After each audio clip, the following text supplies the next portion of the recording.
Okay, hello, welcome to my YouTube video channel. I'm Tim Daines. I'm new to this, so I may not be the most familiar with how social media works and whether or not you're able to watch this video, but I will tell you this. Everything that I say is through my heart and my soul and what I remember 30 years ago when I had this spinal cord injury. And I wanted to do these YouTube channels more just because I felt like this was something that is important for me. And I think it's important for everyone to understand what I went through, because I've kind of been someone who tends to close myself off a little bit, and I don't share with people, my experiences and what it's like to be in a wheelchair. So I hope that this YouTube channel will help you in your life. That's the goal, and hopefully you can give back to others and some of the experiences that you've been facing, because I think that's what life is all about, is to share and connect and be able to learn from others. And I feel like my unique story is something that is all of that, and that's why I'm here today. If you hadn't watched the first installment of my video, I highly recommend it, because it will give you a better understanding of my accident and why I'm in a wheelchair. So that will help. But today I'm going to talk about my experiences right after I woke up from my surgery. This was only hours after I had broken my neck at Lake Powell. When I went into surgery, the neurosurgeon gave me a 50% chance of surviving. It was a very complicated surgery. It was between 6 to 8 hours long, and they had to stabilize my neck, which from my diving accident I had shattered and broke 3 vertebrae in my neck: the C3 vertebrae, the C4 vertebrae, and the C5 vertebrae. And I bruised and scraped my spinal cord at the C4 and C5 level. And while that injury happened, within seconds of breaking my neck, the body and the spinal cord responds by swelling. And if you can't reduce the swelling in time, your nerves will start to die. So it was very critical for the doctors to stabilize my neck so there wouldn't be any further damage. But there was also a double-edged sword, because going into surgery probably would increase the swelling further, but they had to do it or I would have died. Now, to give you kind of an anatomy lesson on the spinal cord, which I think is important because it helps you understand the level of function of what I have and what I have to work with. And I'll kind of further discuss this as we go along this journey to help you kind of understand my function level and the difference between my function and, say, somebody who injured their back, which they would have more function than me. But there's 7 vertebrae in your neck, and there's 12 vertebrae in your back, which is called the thoracic, I believe. And then there's 4 vertebrae in your lumbar. The lower the injury, the more likely you'll have better function. So each vertebrae of injury, it depends. So if you broke your neck at C1 level, you would not be able to move anything below your neck and you would likely have to have a ventilator. Now, if you injure it a little lower, like at the C4 or C5 level, you would have a little more function, maybe some biceps, some shoulder function, but you would be paralyzed from about the chest down. And there's many, many other muscles that you can imagine in the body that are now no longer working if you have a cervical injury. Now, if you break your back at, like, say, a T6 or a T8 level, you would be considered a paraplegic, and then you would have the full function of your upper body. And of course, the lower the injury, the more function you'll have. Now, the good thing about my injury was that it was an incomplete, so I did not sever the spinal cord, which gave some hope in me being able to return function. Usually in that case, when a doctor statistically says that you're paralyzed and you have a similar injury to me, you have probably less than a 5% chance of regaining full function. So the odds are against me, particularly with the seriousness of my injury. Now, when I woke up from my surgery, and I remember not able to move, of course, my family, they were happy that I survived. But to me, I only wanted one thing, and that was to walk again. That's the only thing I could think of at that time, and I think that was relatively healthy to think that way, because you needed to have that thought in your mind, because that's normal. And, you know, being that I was a competitive person and I always wanted to prove other people wrong, I think that from my athletic past, I think that did help me as I challenged myself to do more with what I have.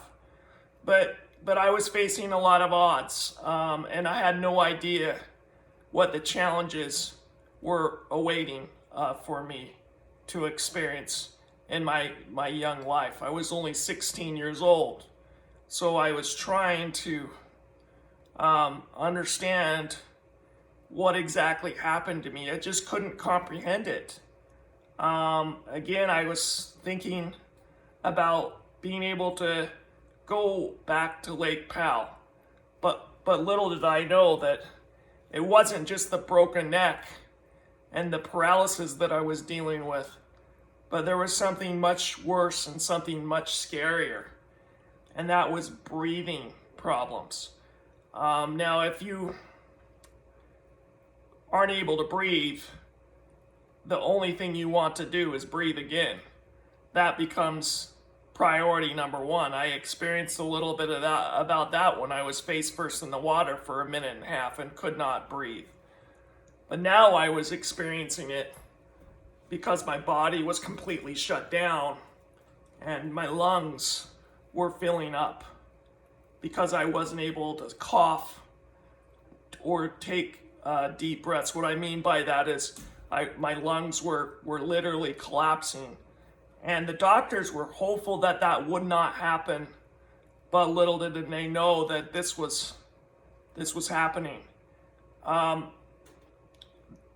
When I woke up the next day, I started to struggle with breath. And I'll never forget, I was trying really hard to breathe, but as I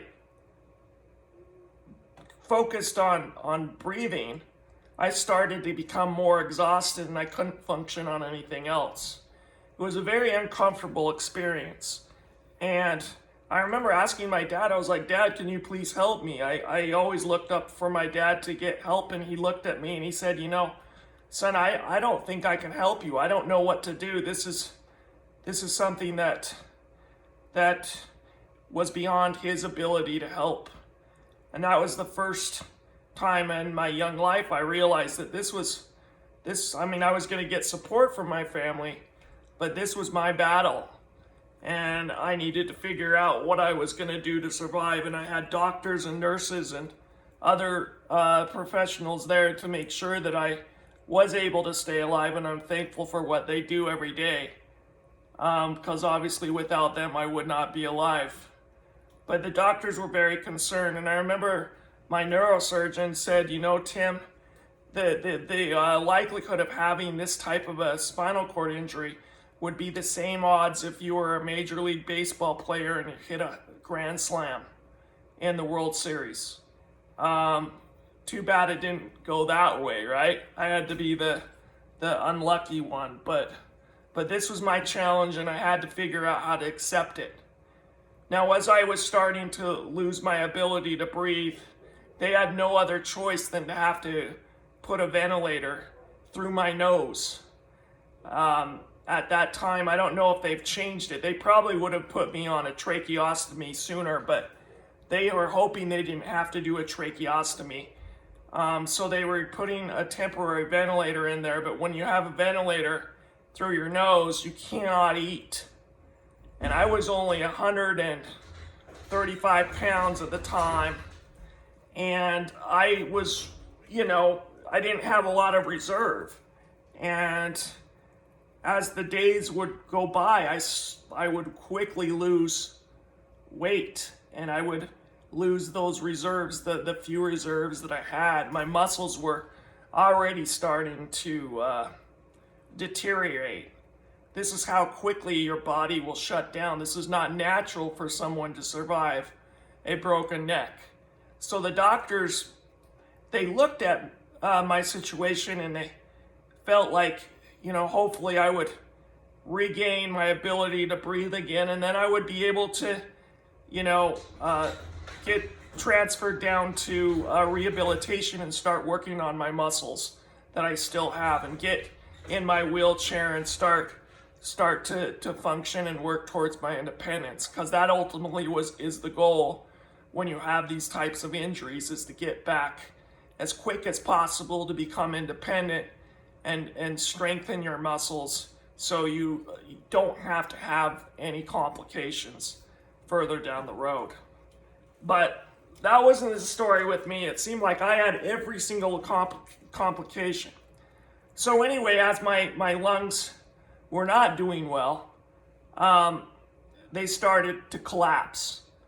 And when I had my first lungs that collapsed, I coded, and they called it code blue, which meant they had to revive me. Of course, can you imagine what my family and my family was going through as they were waiting to hope and pray that I would survive? But, I'd wake up from that near death, and then it would be a setback, and I'd be back on that ventilator. So every time they would take me off that temporary ventilator, my lungs would immediately collapse because I couldn't breathe on my own. And then I'd have to go on the ventilator again, which meant that I couldn't eat. And so I remember watching commercials and on the television, because there's not a lot you can do when you're laying paralyzed flat on your back.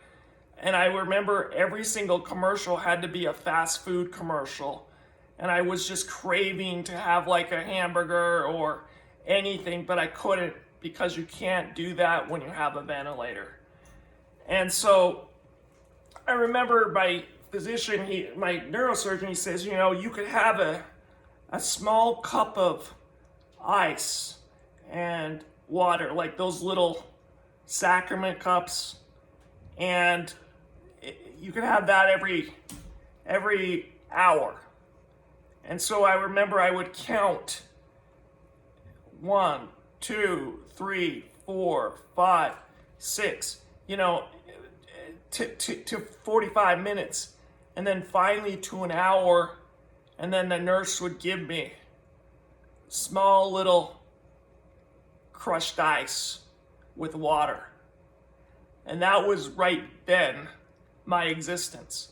So within 48 to 72 hours, I went from somebody who was able to walk and run and be healthy and live out their dreams and accomplish whatever they wanted to, whatever you wanted to accomplish, because I had the physical ability to do so, being that I was athletic. And then going from that to being laying in a hospital bed in critical condition with a tube stuck down my nose that breathed for me. And I was not able to move, nor I was able to understand or comprehend exactly what was going through at this time in my mind. So much was going through, and it was too overwhelming. And then I had to just pray that I would survive the next day. So there was somebody that visited me in the hospital. I'm going to end and wrap it up today, because I think it's something that I think is a good note to end on. I don't remember the person. This is the thing. I think it was somebody in my neighborhood who came to visit me. I got a lot of visitors. And they gave me this quote. And the quote is, "Trials and tribulations are mandatory. Misery is optional."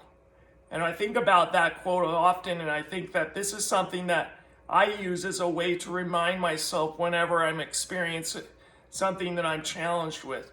You know, that these are some challenges that I have to experience in my life. Whether it's God that has a special journey for me or what, I have to learn how to accept the challenges, because they're not going away. But I do have control, and that control is to be able to decide on whether I wanted to make my life the best it can be, or I could choose to make it miserable. And at the time, that was a decision that I was debating, whether to continue forward or give up and wish every waking moment to die. So I hope that you guys understand and appreciate the message that I'm sharing with you. It's obviously sometimes overwhelming, and you have to think about it and say, wow, if you were ever in that situation, you'd probably wonder the same thing. But what I want you to do today, and every time you listen to my YouTube channels, I want you to learn how to appreciate the gifts that you have and all the things that you have to offer, and appreciate that every day. To be able to move your hands, and to be able to walk, and to be able to, go on a hike and accomplish whatever you want to do. I know that I believe that with the right attitude, you can accomplish great things. So I'm going to stop the video for today. I appreciate all the subscription holders that are following me. I think I have up to 5 subscription holders.